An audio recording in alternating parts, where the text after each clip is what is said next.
Assalamualaikum warahmatullahi wabarakatuh. Kami dari kelompok 6 yang beranggotakan Mutiara Diatan Mardiah, Mutiara Akila Tasya, Hayatun Nisa Fajri, Indah Maulisa, dan Kasmita Junianti. Kami akan mempresentasikan tentang praktik identifikasi masalah siswa melalui AUM umum.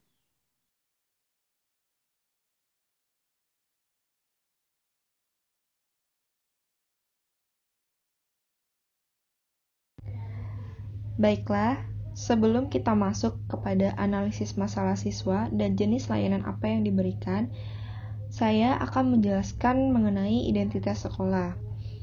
Nama sekolah, SMP Pembangunan Laboratorium UNP, yang bertepatan di Jalan Prof. Dr. Hamka, Komplek UNP, Air Tawar Barat, Padang.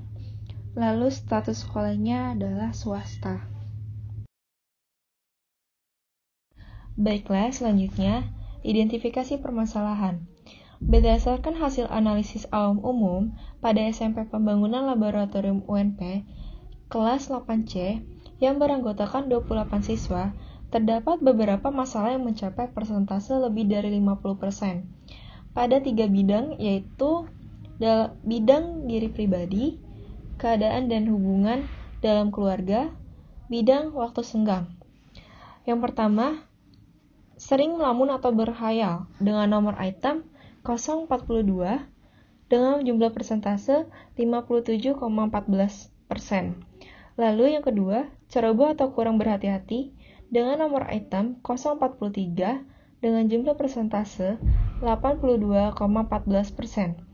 Yang tiga, khawatir tidak mampu memenuhi tuntutan atau harapan orang tua dengan nomor item 048 dengan jumlah persentase 64,28%. Terakhir yaitu kekurangan waktu senggang seperti waktu istirahat, waktu luang di sekolah atau rumah, atau waktu libur untuk bersantai atau berkreasi atau bermain bebas dengan nomor item 151 dengan jumlah persentase 57,14%.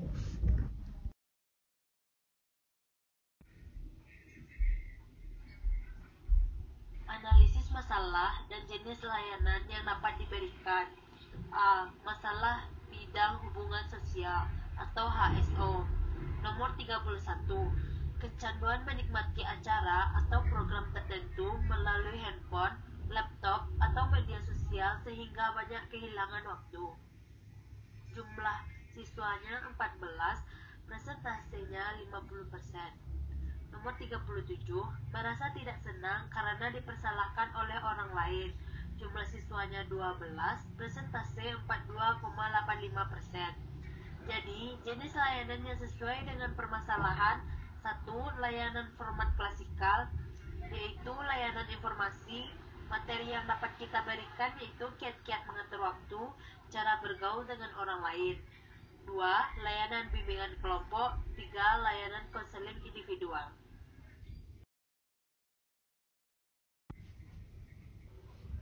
B. Masalah bidang diri pribadi atau DPI. Nomor 42. Sering melamun atau berkhayal. Jumlah siswanya 16, presentase 57,14%. 43. Ceroboh atau kurang hati-hati. Jumlah siswanya 23, presentase 82,14%. Jenis layanan sesuai dengan permasalahannya. 1. Layanan format klasikal. 2. Layanan bimbingan kelompok. 3. Layanan konseling individual. Materi yang dapat kita sampaikan yaitu kiat-kiat fokus dalam belajar.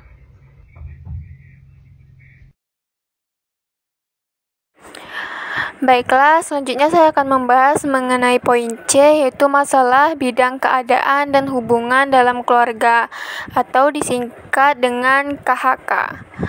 Nah, dalam bidang ini terdapat suatu masalah, yaitu nomor 48, dengan item pertanyaan, yaitu khawatir tidak mampu memenuhi tuntutan atau harapan orang tua.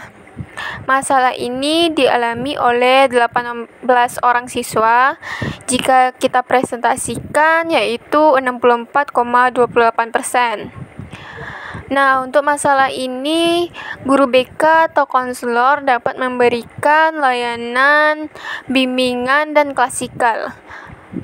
Layanan bimbingan klasikal yaitu layanan yang dapat diberikan oleh guru BK atau konselor secara tatap muka di dalam kelas, yang mana alokasi waktunya yaitu 1 atau 2 jam sekali masuk. Nah, di sini materi yang dapat diberikan adalah motivasi diri. Kenapa saya memilih materinya itu motivasi diri? Karena biasanya siswa yang mengalami ketakutan atau khawatir tidak mampu memenuhi tuntutan atau harapan orang tua ini ialah siswa yang tidak memiliki motivasi diri yang tinggi gitu. Jadi, ketika siswa ini memiliki motivasi diri yang tinggi, maka ia akan mampu mencapai target-target yang ia inginkan. Ia mampu mencapai keinginan atau harapan orang tua mereka. Nah, materi atau topik yang dapat diberikan ini berupa video dari YouTube atau dari lainnya. Nah, guru BK atau konselor dapat menayangkannya di dalam kelas menggunakan alat atau media yaitu proyektor, komputer, dan lain sebagainya.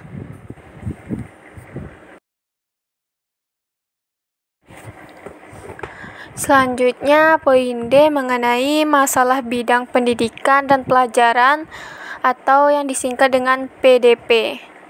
Nah, dalam bidang masalah ini terdapat satu masalah yaitu nomor 110 dengan item pertanyaan yaitu tidak menyukai mata pelajaran tertentu.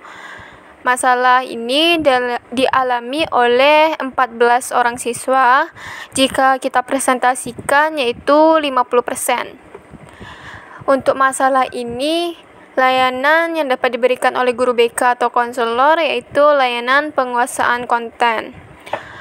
Nah, layanan penguasaan konten menurut Prayitno dalam Thohirin tahun 2011 halaman 158 yaitu suatu layanan bantuan kepada individu atau siswa baik sendiri maupun dalam kelompok tertentu untuk menguasai kemampuan atau kompetensi tertentu melalui kegiatan belajar.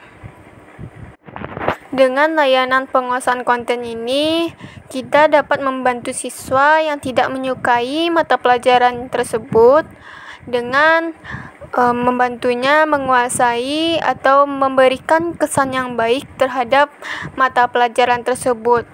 Dan kita berusaha untuk mencari penyebab mengapa siswa ini tidak menyukai mata pelajaran itu.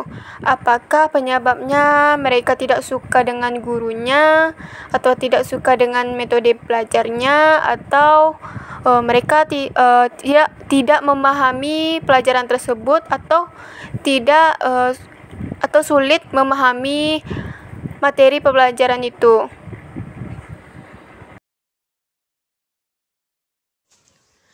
Pada AUM nomor 116 yaitu masalah bidang ekonomi dan keuangan, yaitu itemnya mengalami masalah karena kurang mampu berhemat.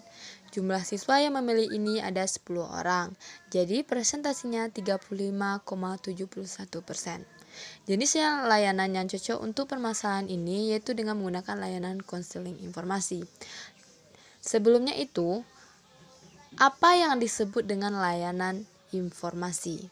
Layanan informasi adalah layanan yang bertujuan untuk membekali individu dengan berbagi pengetahuan dan pemahaman tentang berbagai hal yang berguna untuk mengenali diri, merencanakan, dan mengembangkan pola kehidupan sebagai pelajar, anggota keluarga, dan masyarakat.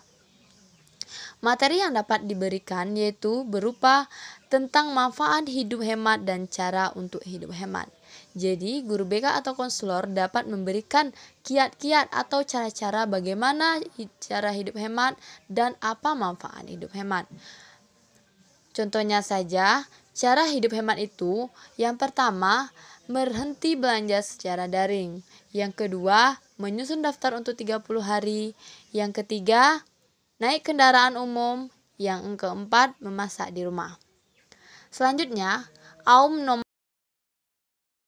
151 yaitu tentang masalah bidang waktu senggang. Itemnya, kekurangan waktu senggang seperti waktu istirahat, waktu luang di sekolah atau rumah, atau waktu libur untuk bersantai, berekreasi, atau bermain bebas. Jumlah siswa yang memilih ini yaitu ada 16 orang. Jadi presentasinya 57,14%. Jenis layanan yang cocok untuk permasalahan ini yaitu menggunakan layanan bimbingan klasikal. Materi yang dapat diberikan adalah manajemen waktu, tentang bagaimana kita dalam mengelola waktu antara waktu sekolah, waktu mengerjakan tugas di rumah, dan waktu bermain. Kemampuan seseorang dalam mengatur waktunya secara efektif akan sangat berperan penting dalam segala hal, karena penggunaan waktu yang baik akan membawa pada peningkatan efisiensi serta produktivitas yang sesuai target dengan lebih sedikit stres ataupun beban yang tidak penting.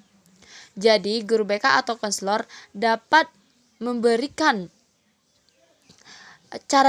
cara-cara memanajemen waktu yang baik agar siswa tersebut dapat memanfaatkan waktu senggangnya dengan baik.